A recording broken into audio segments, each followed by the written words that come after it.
किंवा व्हिडिओ काल मनसेचे ठाण्यातले नेते अविनाश जाधव, शिवसेनेचे नेते राजन विचारे यांनी समोर आणला, तो अत्यंत गंभीर आहे.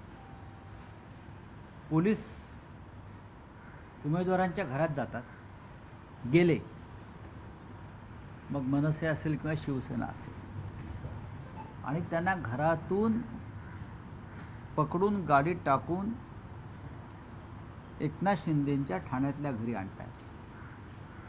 हे काम पोलिसांना दिलं आहे, हे काम पोलिसांना दिलं आहे, आणि पोलीस ते इमान इतबारे करतायत. आपल्या वर्दीची शान न राखता पोलीस ते काम करतायत. किंबहुना पोलिसांचाही नाईलाज असेल, पोलिसांनाही धमक्या दिल्या असतील, तुला चंद्रपूरला पाठवू, तुला गडचिरोलीत पाठवू. पण निवडणूक आयोगासमोर हे आता चित्र आल्यावर निवडणूक आयोग काय करणार आहे? तुम्ही याचा अर्थ तुम्ही शिवसेनेला किंवा मनसेला घाबरलेला आहात. तुमच्यासमोर ते लढायला नको आहे. तुम्ही मशाल असेल, इंजिन असेल, याची भीती घेतलेली आहे. तुम्ही लढा ना आमच्यासमोर. तुम्ही लढायला काहीच हरकत नाही, आम्ही लढायला तयार आहोत. खरं म्हणजे तुम्ही आमचं चिन्ह चोरलेलं आहे, पक्ष चोरलेला आहे, तरी आम्ही तुमच्याशी लढतो आहोत. एकनाथ शिंदे यांच्यामध्ये हिंमत आणि मर्दानगी असेल तर ते असे उद्योग करणार नाही. पण त्यांनी आयुष्यभर असेच पाठीमागून खंजीर खुपसण्याचे उद्योग केलेले आहेत. ठाण्यामध्ये जो प्रकार घडला किंवा घडतायत, घडवले गेले, त्या संदर्भात न्यायालयात जाणं, कारण निवडणूक आयोग काही करणार नाही. अहवाल मागवेल, चौकशी करेल, आमचं लक्ष आहे सांगेल. न्यायालयात जाणं हा एकमेव मार्ग त्याच्यासमोर आहे, आणि न्यायालयात जर कोणी जात असेल तर त्याचं स्वागत केलं पाहिजे. यावरून लोकांच्या मनामध्ये मोठा रोष असलेला काळामध्ये चीड आहे, चीड आहे. लोकांच्या मनात चीड आहे, आणि ती चीड तुम्हाला मतपेटीतून दिसेल. तुम्हाला वाटत असेल अशा प्रकारे उमेदवार पळवल्याने, मताला 10,000 15,000 वाटल्याने मुंबई ठाण्यातल्या मतदारांवर फरक पडेल, तर तो भ्रम आहे. जे विधानसभेला लोकसभेला झालं ते महापालिकेत होणार नाही याची मला खात्री आहे. पुलाव्यातलं तुम्ही म्हणत होतात राहुल नार्वेकरांचा, आज जो अहवाल मुंबई महापालिकेने राज्य निवडणूक आयोगाकडे सादर केला, त्यात त्यांचं म्हणणं आहे की तिथला जो आरोप होता नाही, त्याचं वर्तन अयोग्य होतं. नाही, आरो मग विधानसभा अध्यक्षांचं वर्तन काय होतं? आरोवरती विधानसभा अध्यक्षांचा दबाव होता, हे अहवालात का आलं नाही? विधानसभा अध्यक्षांनी अशा प्रकारे रांगेत उभं राहून समोरच्या उमेदवारांना धमक्या दिलेल्या आहेत, ते अहवालात का आलं नाही? हरिभाऊ राठोड यांची तक्रार आहे, मनसेचे उमेदवार बबन महाडिक यांची तक्रार आहे. हे जे व्हिडिओ समोर आले त्याला विधानसभा अध्यक्ष सरळ सरळ धमक्या देत आहेत, दबाव आणत आहेत. पोलीस कमिशनरला फोन करून राठोडांची सुरक्षा काढण्याची धमकी देत आहेत. हे अहवालामध्ये का आलं नाही? विधानसभा अध्यक्षांना वाचवलं जाते अधिकाऱ्यांवर. बघा, जसं पार्थ पवार प्रकरणामध्ये तहसीलदारांना अडकवून पार्थ पवार आणि त्यांच्या नातेवाईकांना वाचवलं, काय ते मुंडवा जमीन प्रकरणात पार्थ पवारला कुठे अटक झाली? अटक भलत्यानाच झाली, अधिकाऱ्यांना अटक झाली, त्यांचा बळी घेतला, अधिकाऱ्यांचा, तहसीलदारांचा बळी घेतला. तसा इथे आरोचा बळी घेतला जाईल. नाही, पण त्यात निवडणूक आयोगाचं असं म्हणणं आहे की उमेदवार जे इच्छुक होते उमेदवारी अर्ज भरण्यासाठी त्यांच्याकडून पैसे घेतले, रिसीट दिल्या, पावती त्यांना दिली गेली, तर अशा वेळेस ती कार्यवाही होणं, ती कार्यवाही होऊ नये, ती कार्यवाही होऊ नये म्हणूनच विधानसभा अध्यक्ष तिथे येऊन उभे राहिले. अशा प्रकारे त्यांचे अर्ज रोखले जावेत, त्यासाठी विधानसभेचे अध्यक्ष तिथे उभे राहून दहशत आणि धमक्यांचं वातावरण निर्माण करत होते. स्पष्ट दिसत आहे. तुम्ही कोणाची बाजू घेताय? तुम्ही गुन्हेगारांची बाजू घेऊ नका. हे व्हाईट कॉलर क्रिमिनल आहे सगळे, आणि त्यांना कायद्याचं ज्ञान असल्यामुळे त्या कायद्याच्या ज्ञानाचा वापर राजकीय गुन्हेगारीसाठी करतात. यंदा प्रचारामध्ये उद्धव ठाकरे हे सभांपेक्षा शाखा भेटीने जास्त भर देत आहे का? कारण की सभा ज्या आहेत त्या तूप धडाडायच्या, मात्र आता यंदा शाखा भेटी जास्त चालल्या. नाही, शाखा भेटी ही सुद्धा एक सभा. त्या कालच्या तुम्ही जर शाखा भेटी पाहिल्या असतील तर प्रत्येक शाखेच्या बाहेर एक सभा झाली आहे. प्रत्येक शाखेच्या बाहेर मोठ्या प्रमाणात शिवसैनिक, मनसेचे कार्यकर्ते, मतदार, जनता ही मोठ्या संख्येनं उभे राहिलं. तिथे उद्धव साहेबांनी एक सभाच घेतली आहे. प्रत्येक ठिकाणी अनेक सभा होत आहेत त्या प्रकारे. नारायण राणेंसंदर्भातलं एक बरं, हा तर संयुक्त सभा उद्धव ठाकरे शाखांना भेटी देत आहेत. आज उद्धव ठाकरे, राज ठाकरे संयुक्तपणे शिवडीतल्या शाखांना भेटी देणार आहेत. अशा वेळेस एक आणखी प्रकार समोर येतोय की दोन्ही पक्षातले समोरासमोर जे बंडखोर आहेत ते अजूनही काही प्रभागांमध्ये कायम आहेत आणि याचा फटका ठाकरे बंधू युतीला या निवडणुकीत बसेल असं वाटत नाही का? त्याच्यावर अजूनही बघा, कारवाई झालेली नाही, नाही. एक लक्षात घ्या की बंडखोरांवर कारवाई होईल. काही कारवाया झालेल्या आहेत. पण आम्हाला पूर्ण खात्री आहे या वेळेला कोणत्याही शिवसेना किंवा मनसेच्या बंडखोराला लोक मतदान करणार नाही. लोकांनी ठरवलं आहे की ठाकरे बंधूंचे जे उमेदवार आहेत त्यांना मतदान करायचे. मतदार गद्दारी करणार नाही. जरी काही बंडखोरांनी स्वतःला बंडखोर समजून घेतलं असलं तरी ते गद्दार. निष्ठा वगैरे बघा, अनेकदा राजकारणामध्ये किंवा निवडणुकीच्या राजकारणामध्ये अशा घडामोडी घडतात की एकापेक्षा जास्त उमेदवार असले आणि ते त्याच मेरिटचे असले तरी उमेदवार एकालाच मिळतो. याचा अर्थ ते 3 उमेदवार, उरलेले 4 उमेदवार हे कमी क्षमतेचे आहेत असं होत नाही, पण उमेदवार एकाला मिळतो. तसं झालं आहे. पण तुम्ही अशा वेळेला पक्षाबरोबर राहणं या संकट काळात याआधी राहिलेलं आहात, तुम्ही राहायला पाहिजे. नाही, पण राऊतसाहेब या आधीचा अनुभव असा आहे, बंडखोर त्यांची उमेदवारी कायम ठेवतात आणि काही प्रभागांमध्ये बंडखोर निवडून येतात. भले कारवाई झाली तरी त्यांना पक्षात परत घेतलं जातं. तर यावेळेस असं नाही, हे होईल? मी आता सांगत नाही, पण मला पूर्ण खात्री आहे की या वेळेला मराठी जनता बंडखोरांना मतदान करणार नाही. संयुक्त सभा तुम्ही म्हटलं होतं की होती, आजची तारीख देखील दिली होती, परंतु पुढे ढकलल्या जात आहेत संयुक्त सभा दोन्ही ठाकरे बंधूंच्या. की काय- एकच काय- सभा होणार? नाही नाही, एकच सभा होईल शिवतीर्थावर. इतर सभांना शक्ती लावण्यापेक्षा कार्यकर्ते प्रचारात गुंतलेले असतात. ही निवडणूक वेगळ्या प्रकारच्या लोकांपर्यंत पोहोचणं गरजेचं आहे. त्याच्यामुळे माननीय उद्धवजी आणि माननीय रावसाहेब यांनी कालही शिवसेना भवनात त्यावर चर्चा केली आणि त्यानंतर या निर्णयापर्यंत आम्ही आलो की एकच सभा दणदणीत ही शिवतीर्थावरच घ्यावी, ते योग्य ठरेल. मुंबई बाहेरचं काय शेड्यूल? मुंबईवर ठाण्यात एक सभा होईल. कल्याण डोंबिवलीमध्ये संदर्भात चर्चा सुरू आहे. नाशिकला होईल. संयुक्त संभाजीनगरला स्वतः उद्धवजी करतील.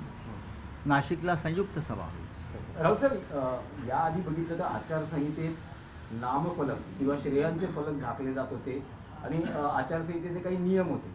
पण यंदा एका बातमीत वृत्तपत्राने एक बातमी दिली आहे की कुलाब्यात जो बाळासाहेबांचा पुतळा आहे तो हिरव्या पडद्यांनी झाकला गेलेला आहे.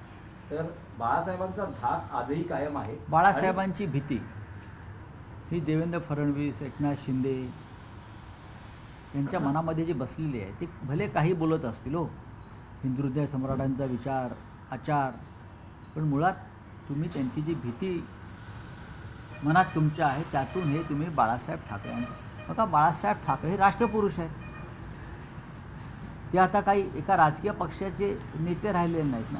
त्यांना तुम्ही राष्ट्रपुरुषाचा दर्जा दिल्यावर तुम्ही गांधींचा पुतळा झाकलाय का? मग मुंबईमध्ये अटल बिहारी वाजपेयींचे पुतळे आहेत, झाका ना. मुंबईमध्ये अटलजींचे अनेक त्यांच्या नावानं संस्था आहेत आणि त्यांचे पुतळे आहेत काही ठिकाणी.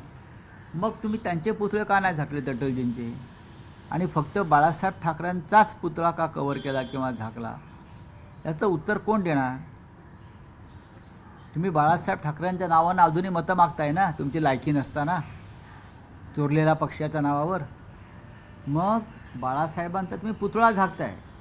पण निवडणूक आयोग इतका मूर्ख आहे की बाळासाहेबांचे फोटो आम्ही पाठी बॅनरवर लावतो आहे. प्रत्येकजण ते चोरलेला शिवसेनेवालेही लावत आहेत, भाजपवाले लावत आहेत. ते कसे झाकणार तुम्ही? एक पुतळा झाकून काय होणार आहे? इतका मूर्ख आयोग आम्ही आयुष्यात नाही पाहिला. ज्या पद्धतीचा आयोगाचा हा मूर्खपणा आहे की बाळासाहेबांचा पुतळा झाकलेला आहे, सत्य असेल. आज वृत्तपत्रात त्या संदर्भात एक चित्र आलेलं आहे. मग अटल बिहारी वाजपेयींचा झाकलात का? महात्मा गांधींचा झाकलात का? टिळकसुद्धा काँग्रेसचे अध्यक्ष होते एकेकाळी, त्यांचा झाकलात का? सांगा ना. कोणाचे झाकले आणि बाळासाहेबांचेच का झाकले, याचं उत्तर द्यावं लागेल. राऊत साहेब, नारायण आणखी एक संदर्भात दोन प्रश्न आहे. आहेत. देवेंद्र फडणवीस काल मुंबईतील सभेत असं म्हटले ठाकरे बंधूंच्या युती संदर्भात की कॅमेरामॅन आणि कार्टूनिस्टची युती म्हणजेच करप्शन आणि कन्फ्युजन यांची युती असल्याचा त्यांनी अडवाणी बरोबर गौतम अडाणी बरोबर युती करण्यापेक्षा दोन कलाकार एकत्र आले. बाळासाहेब ठाकरे व्यंगचित्रकार होते ना, मग तुम्ही त्यांना तेच म्हणाल का?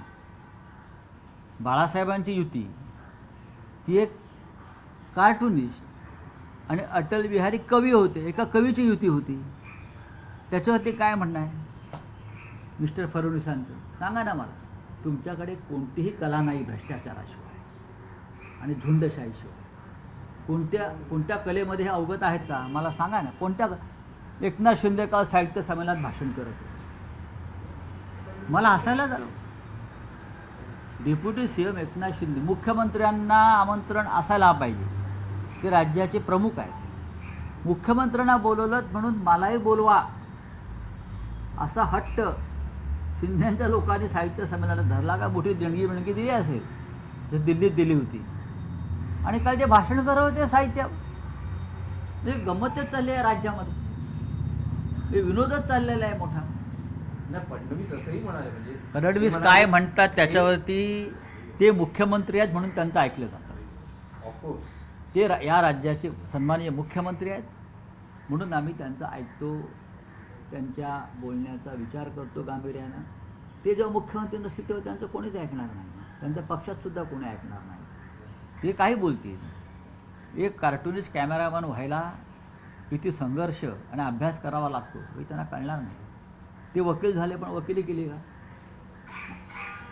अजिबात नाही. नाही, पण त्यांनी म्हटलं करप्शन आणि कन्फ्युजन असाही उल्लेख केलेला. करप्शनचा बादशाह कोण असेल तर भारतीय जनता पक्ष आहे. करप्शन काय लेवलला आहे त्यांच्या सरकारमध्ये, अजित पवारांनी सांगितलं की भाजपची भूक बकासुराची आहे.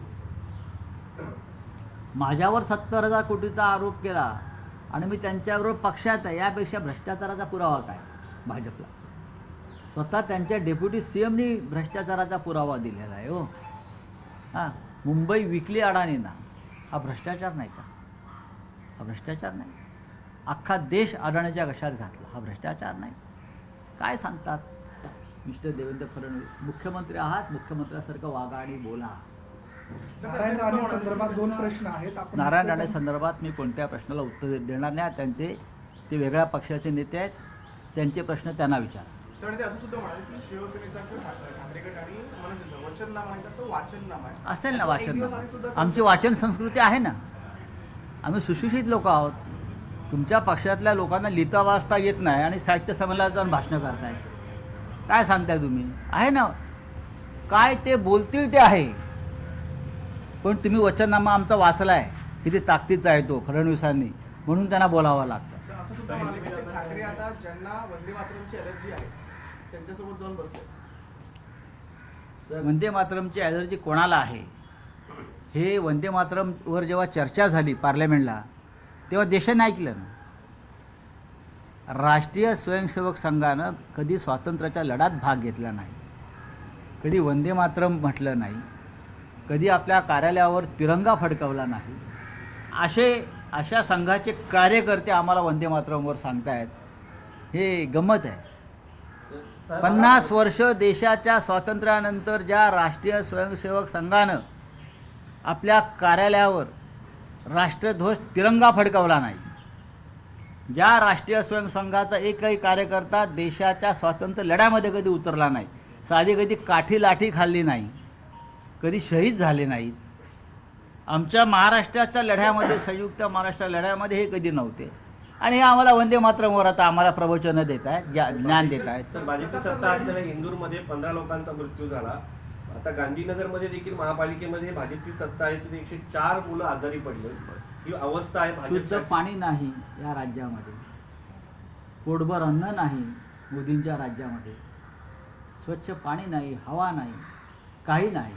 आणि तरी म्हणतात सगळं काही एकदम छान आहे, मस्त आहे. चला, थँक्यू. मुंबई अध्यक्ष भाजपचे सर, इनमें कहना चाहेंगे जो है उनके ऊपर जो है टिप्पणी की गई है, कार्टूनिस्ट और कैमरामैन की युति कहा जा रहा है. देखिए, कार्टूनिस्ट और कैमरामैन की युति ये अगर देवेंद्र फडणवीस को बहुत दर्द देता है तो ये कला का अपमान है, संस्कृति का अपमान है।